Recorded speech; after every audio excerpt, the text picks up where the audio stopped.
जनधारणा खबरमा यहाँहरूलाई स्वागत छ। आजको जनचासोमा मैले देशको राजनीति सर्वोच्च अदालतमा गएर टक्क अडिएको अवस्थातर्फ यहाँहरूको ध्यान आकर्षण गर्न चाहन्छु। सर्वोच्च अदालत नेपालका राजनीतिक दलहरूको निम्ति निर्णायक तहमा पुगेको छ। सर्वोच्च अदालतले जे निर्णय गर्छ त्यो निर्णय नै राजनीतिक दलहरूको मार्गदर्शन हुने अवस्था सृजना भइरहेको छ। यो अत्यन्त दुःखद अवस्था हो। राजनीतिक सवालमा कानुन र संविधानले निर्देशित गर्नुपर्ने राजनीतिक दलहरूलाई जब अवस्था आउँछ त्यो राजनीतिक दलहरूको असफलता हो। राजनीतिक रूपमा दलहरू बिल्कुलै असफल भएका छन् भन्ने यो ज्वलन्त उदाहरण हो। सरकारले नदीजन्य वस्तुहरू उत्खननको सवालमा एउटा नीति लागू गर्यो, बजेटमै निर्धारण गर्यो। बालुवा ढुङ्गा उत्खनन गर्ने लक्ष्य नै बनायो सरकारले। त्यस सम्बन्धमा राजनीतिक दलका नेताहरूको ध्यान गएन। राजनीतिक दलका नेताहरूले केवल प्रतिनिधि सभा पुनर्स्थापनातर्फ मात्रै ध्यान दिएका छन्। सम्भवतः प्रतिनिधि सभा पुनर्स्थापना भएको भए पनि सायद यो बजेटमा यसपटक केपी ओली नेतृत्वको सरकारले नदीजन्य वस्तुहरू उत्खननको सवालमा जुन लक्ष्य लिएको छ त्यो लक्ष्यलाई यी अन्य दलहरूले पनि निरन्तरता दिने सम्भावना थियो भनेर अनुमान गर्न सकिने अवस्था भइरहेको छ। अन्यथा सरकार बाहिर रहेका राजनीतिक दलहरूले यो विषयमा जोरदार ढङ्गले सडक तताउन किन सकेनन्, आवाज बुलन्द गर्न किन सकेनन्, सरकारलाई दबाव सृजना गर्न किन सकेनन्। सर्वोच्च अदालतले यो कामलाई निषेध गरेको छ। अन्तरिम आदेश जारी गरेर उत्खनन गर्न रोक भनेर आदेश गरेको छ।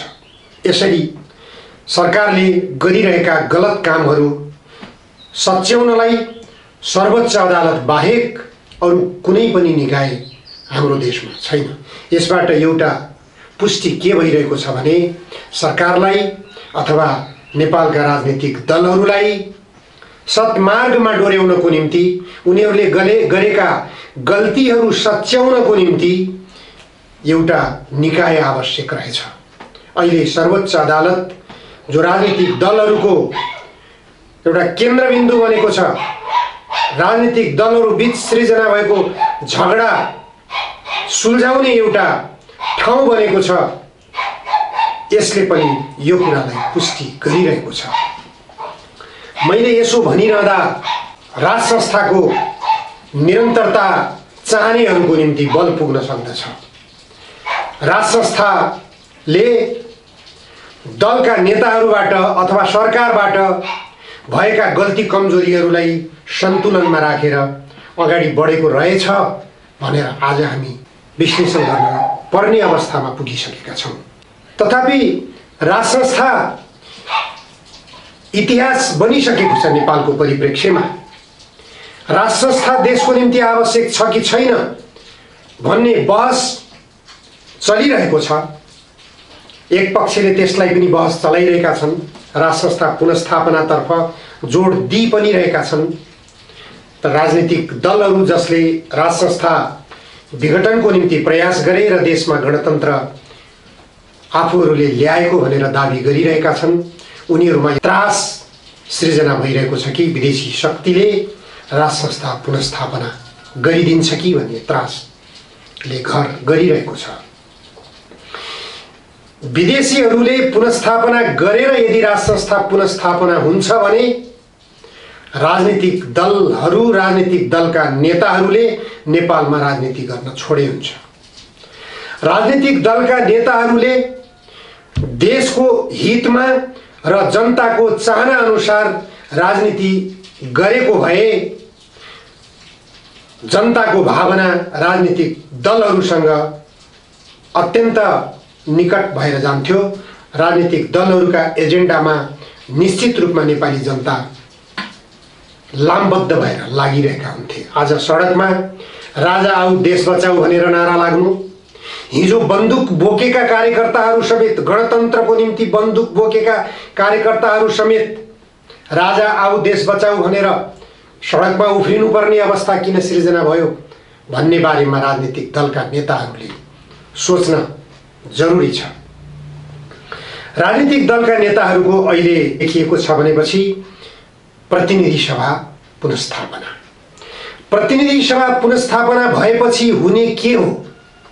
प्रतिनिधि सभा पुनर्स्थापना भयो भने देशमा नयाँ प्रधानमन्त्री बन्ने वातावरण बन्छ, यति हो। यो बाहेक अर्को पाटो छैन त्यहाँ। नयाँ प्रधानमन्त्री बन्यो भने को आउला त? सम्भावना केपी ओलीको सट्टामा नयाँ प्रधानमन्त्री सम्भावित अहिले देखिएका शेरबहादुर देउवा, प्रचण्ड, माधव नेपाल अथवा डाक्टर बाबुराम भट्टराई। त्योभन्दा अलिकति बाहिर गयो भने महन्त ठाकुर पनि सम्भावनाभित्र पर्नुहुन्छ। कुन व्यक्ति यो देशको प्रधानमन्त्री आयो भने नेपाली जनताका भावना अनुसार सरकार सञ्चालन गर्ला? कुन व्यक्ति प्रधानमन्त्री आयो र त्यो व्यक्तिको नेतृत्वमा सरकार बन्यो भने स्थिर सरकार बन्न सक्ला?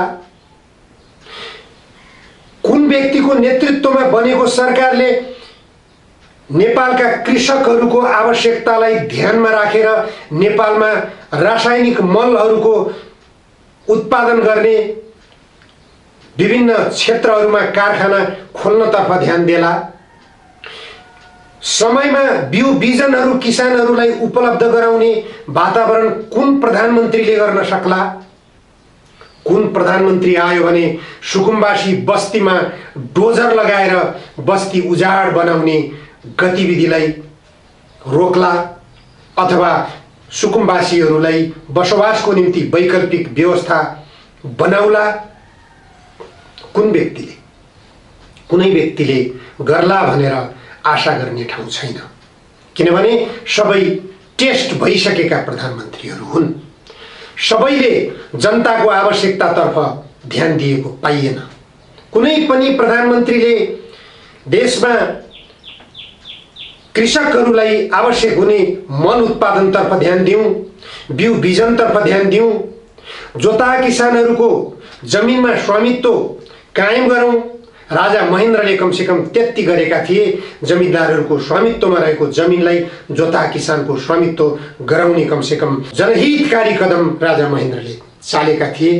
त्यसै कारणले त्यही महेन्द्रको नीतिले गर्दा प्रशस्त धेरैभन्दा धेरै संख्यामा जनताहरू मोयानी हकको नामबाट आफ्नो स्वामित्व जमिनमा कायम गर्न सकेका छन्। आफूले जोतिरहेको जमिन आफ्नो नाममा गराउन सफलता पाएछन् भन्ने कुरा हामीले इतिहासबाट देखेको कुरा हो।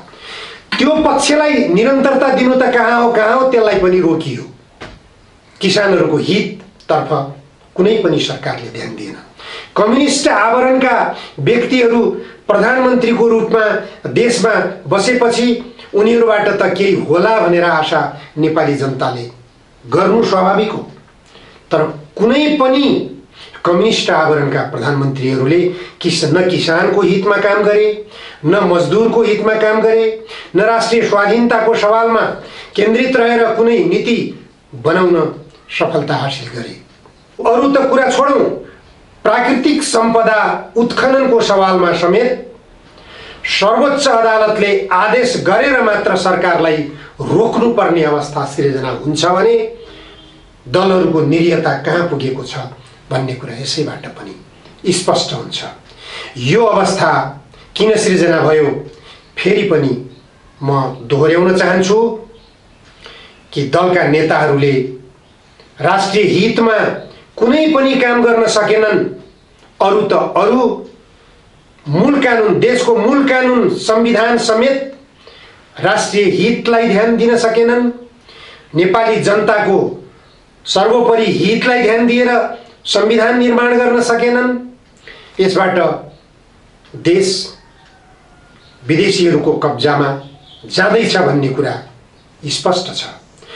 राजनीतिक दलका नेताहरूले नेपाललाई स्वाधीन बनाउन, नेपाललाई सुरक्षित बनाउन, नेपालको भू संवेदनशीलतालाई मध्यनजर गरेर यहाँ आत्मनिर्भर अर्थतन्त्रको विकास गराउन ध्यान दिएको भए आज यो अवस्था सृजना हुने थिएन। कुनै पनि व्यक्तिले आफ्नो नेतृत्वमा सरकार बनेपछि विदेशीको हितलाई नै सर्वोपरि ध्यानमा राखेर काम गरेको देखिन्छ। नेपालका सबै नदीहरू छिमेकी देश भारतको प्रयोगमा गएका छन्। यिनै कम्युनिस्ट नेताहरूले कोशी सम्झौताको विरोध गरे, गण्डक सम्झौताको विरोध गरे र एउटा राष्ट्रियताप्रति नेपालका कम्युनिस्टहरू निकै संवेदनशील छन् भन्ने प्रभाव नेपाली जनतामा पारे। त्यही कारणबाट नेपाली जनताले कम्युनिस्ट नेताहरूलाई देशभक्त नेता ठानेर उनीहरूलाई चुन्नु, उनीहरूलाई निर्वाचनमा मत दिएर विजयी गराउनु स्वाभाविक हो। तर त्यसतर्फ पनि कुनै पनि नेताहरूको ध्यान गएन। प्रतिनिधि सभा पुनर्स्थापनाको निम्ति जुन दलहरूले प्रयत्न गरिरहनु भएको छ, उहाँहरूले प्रतिनिधि सभा पुनर्स्थापना भयो भने बालुवाटार जग्गा काण्ड छानबिन गर्नुहुन्छ? गर्नुहुन्न। किनभने पूर्व प्रधानमन्त्री माधव नेपालको निर्णयबाट त्यो काण्ड भएको छ। एमसीसी खारेज गर्नुहुन्छ? एमसीसी जो गलत नीति, नेपाललाई ध्वस्त बनाउने, नेपाललाई युद्ध मैदान बनाउने, नेपालको जल सम्पदाको उत्पादन लगेर भारतको गोरखपुरमा भण्डारण गर्ने योजनाका साथ तपाईहरूले लागू गर्न खोजिराख्नु भएको छ, लागू गरिराख्नु भएको छ र प्रतिनिधि सभा पुनर्स्थापना हुँदा बित्तिकै पारित गर्न चाहनु भएको छ, त्यसलाई खारेज गर्न सक्नुहुन्छ? सक्नुहुन्न। किनभने त्यसमा पूर्व प्रधानमन्त्री द्वय प्रचण्ड र शेरबहादुर देउवा प्रयोग भइसक्नु भएको छ। उहाँहरूको स्वार्थमा एमसीसी आउँदैछ, यो पक्कै पनि सक्नुहुन्न।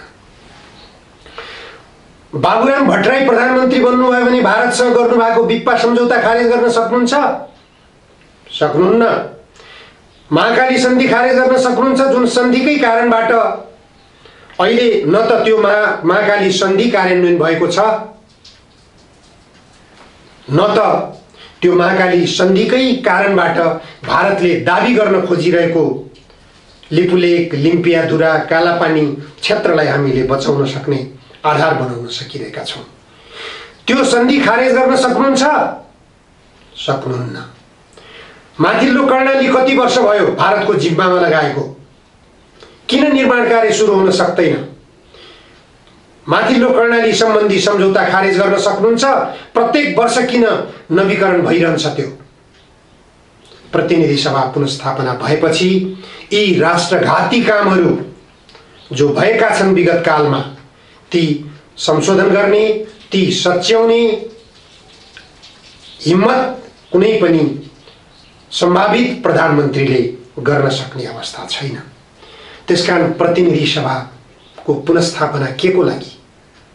केवल व्यक्ति परिवर्तनको लागि, ठेकेदारहरू परिवर्तनको लागि, अरू राष्ट्रघातको निरन्तरताको लागि, थप राष्ट्रघात गर्नको लागि, अझै जटिल स्थितिमा देशलाई भड्खालोमा पार्नको लागि प्रतिनिधि सभा पुनर्स्थापनाले देखाउने भोलिको सम्भावना यति हो। त्यसकारण अब त्यसो भए प्रतिनिधि सभा पुनर्स्थापना नगरेर चुनावतर्फ अहिलेको वर्तमान केपी ओली नेतृत्वको सरकारले चुनावको घोषणा गरिसकेको छ। चुनावको नतिजा के हुने हो त? चुनाव भयो भने के हुने? नेपाली कांग्रेसलाई 2/3 बहुमत पुग्यो भने नेपाली कांग्रेसले के गर्ला? केही नि राष्ट्रिय हितका कुराहरूमा नेपाली कांग्रेसले ध्यान देला? एमसीसी खारेज गर्ला? महाकाली सन्धि खारेज गर्ला? माथिल्लो कर्णाली सम्झौता खारेज गर्ला? जुन सम्झौताका कारणबाट नेपालका नदीहरू भारतको पोल्टामा परेका छन्, तर ती परियोजनाहरू कार्यान्वयनतर्फ पनि गइरहेका छैनन्। न त नेपालले काम गर्न पाउँछ महाकाली र माथिल्लो कर्णालीमा, न त भारतले काम गरिरहेको छ। त्यो सम्झौताको औचित्य के छ? नेकपा एमाले 2/3 बहुमतको शक्ति प्राप्त गर्यो भने यी जटिल परिस्थितिहरूबाट देशलाई माथि उठाउन सक्छ, उन्मुक्ति दिन सक्छ देशलाई? सम्भावना छैन, किनभने भारतको स्वार्थभन्दा बाहिर नेकपा एमाले पनि जान सक्ने अवस्था छैन। त्यसो भए के नेकपा माओवादी केन्द्र 2/3 बहुमत प्राप्त सके त 2/3 बहुमत प्राप्त गर्ने त आशा नगरौं, बहुमतकै पनि आशा नगरौं, तथापि चुनाव हो, धाँधली गरेर पनि जित्न सकिन्छ भन्ने दृष्टान्त विगतका चुनावहरूमा हामीले देखिसकेका छौं। त्यस्तै धाँधली गरेर फेरि पनि माओवादी केन्द्रले बहुमत प्राप्त गर्यो भने माओवादी केन्द्रले के गर्ला त? महाकाली सन्धि खारेज गर्ला, एमसीसी खारेज गर्ला, माथिल्लो कर्णाली खारेज गर्ला, गण्डकी र कोशी सम्झौतामा भएका राष्ट्रघातलाई सच्याउला, सन् 1950 मा भएको नेपाल भारत सन्धिमा जो नेपाललाई ठग्ने काम भएको छ त्यो ठगीबाट नेपाललाई बचाउला, सन् 1950 को धारा 8 50 को सन्धिको धारा 8 ले सुगौली सन्धि खारेज गरिसकेको छ। त्यो सुगौली सन्धि खारेज गरिसकेको धारा 8 को प्रावधानको उचित ढंगले व्याख्या गरेर त्यो व्याख्या अनुसार सुगौली सन्धिलाई खारेज गरेर सुगौली सन्धिबाट नेपालले गुमाएको भूमि फिर्ता गराउन सक्ला, गोर्खा भर्ती केन्द्र खारेज गर्न सक्ला। नेपाल कम्युनिस्ट पार्टीको स्थापना भएदेखि स्थापना हुँदाखेरिको कम्युनिस्ट पार्टीको घोषणापत्र यदि पढ्ने हो भने, घोषणापत्र पल्टाएर हेर्ने हो भने यी सबै कुरा छन्। यति मात्र होइन, प्रचण्ड र बाबुरामहरूको नेतृत्वमा जति बेला दीर्घकालीन जनयुद्धको घोषणा गरेर तपाईहरु जानुभयो, त्यति बेला सरकार शेरबहादुर नेतृत्वको सरकार समक्ष तपाईहरुले पेश गर्नुभएको जो 40 बुँदे मागपत्र हो, त्यो मागपत्रका आधारमा तपाईहरु अगाडि बढ्न सक्नुहुन्छ? सक्नुहुन्न। त्यो सम्भावना छैन, किनभने तपाईहरु विदेश निर्देशित भएर काम गरिराख्नु भएको छ। नेपालको लोकतन्त्र भनाउँदो यो शासन व्यवस्थालाई, गणतन्त्र भनाउँदो यो शासन व्यवस्थालाई विदेश निर्देशित तन्त्र बनाइराख्नु भएको छ। त्यसकारण विदेश निर्देशित तन्त्रलाई स्वतन्त्र नेपाल तन्त्र, नेपाली जनताबाट शासित तन्त्र तपाईहरुले जबसम्म बनाउन सक्नुहुन्न, तबसम्म यो अवस्थाबाट तपाईहरु माथि उठ्न सक्नुहुन्न। अब त अवस्था कस्तो आइसकेको छ भने तपाईहरुले गर्ने राष्ट्रघातलाई सर्वोच्च अदालतले रोक्न सक्दैन, किनभने संविधान अनुकूल बनाइसक्नु भएको छ। तपाईले जसरी टनकपुर सन्धि सर्वोच्च अदालतले खारेज गरेको थियो, टनकपुर सम्झौतालाई सर्वोच्च अदालतले खारेज गरेको थियो, त्यसैगरी माथिल्लो कर्णाली सर्वोच्च अदालतले खारेज गर्न नसक्नुको कारण के? माथिल्लो कर्णाली सम्बन्धी मुद्दा सर्वोच्च अदालतमा छ। किन सर्वोच्च वर्षौंदेखि 20 वर्षभन्दा बढी हुन लागिसक्यो, किन बोल्दैन सर्वोच्च अदालत? तपाईहरुले गर्ने राष्ट्रघातमा, विदेशीको स्वार्थमा तपाईहरुले गर्ने काममा सर्वोच्च अदालत बोल्न नसक्नुको कारण के हो? तपाईहरुले संविधान यस्तो बनाउनु भएको छ जुन संविधानको कारणले गर्दा सर्वोच्च अदालतका पनि विवेक बाँधिएका छन्, हातखुट्टा बाँधिएका छन्। नेपाली सेनाले देशको राष्ट्रिय स्वाधीनताको रक्षा गर्नुपर्ने हो, भू अखण्डताको रक्षा गर्नुपर्ने हो। तपाईहरुले राष्ट्रघात गर्दाखेरि नेपाली सेना अग्रसर भएर त्यो राष्ट्रघातलाई रोक्न सक्नुपर्ने हो। नेपाली सेनालाई पनि संविधान मातहत ल्याएर संविधानले हातखुट्टा बाँधिदिनु भएको छ। राम्रो कुरा हो, लोकतन्त्रमा सबै अंगहरू, न्यायिक निकाय, सुरक्षा निकाय सबै सरकारको मातहतमा हुनुपर्छ। त्यो लोकतन्त्रको एउटा राम्रो पक्ष हो। तर लोकतन्त्रमा राष्ट्रघात हुनु हुँदैन, जनताको हितमा काम हुनुपर्छ भन्ने विवेकले तपाईहरुको दिमागलाई किन परिचालित गर्न सकेन? किन तपाईहरुमा यो विवेकको सञ्चार हुन सकेन? जहिल्यै पनि राष्ट्रघातको बाटो मात्र अवलम्बन गरिराख्नु भएको छ तपाईहरुले। त्यसकारण यो तपाईहरुलाई राष्ट्रघात गर्नबाट रोक्न सक्ने संविधानमा प्रावधान जरुरी छ, अन्यथा तपाईहरु असफल हुनुहुन्छ भन्ने कुरा।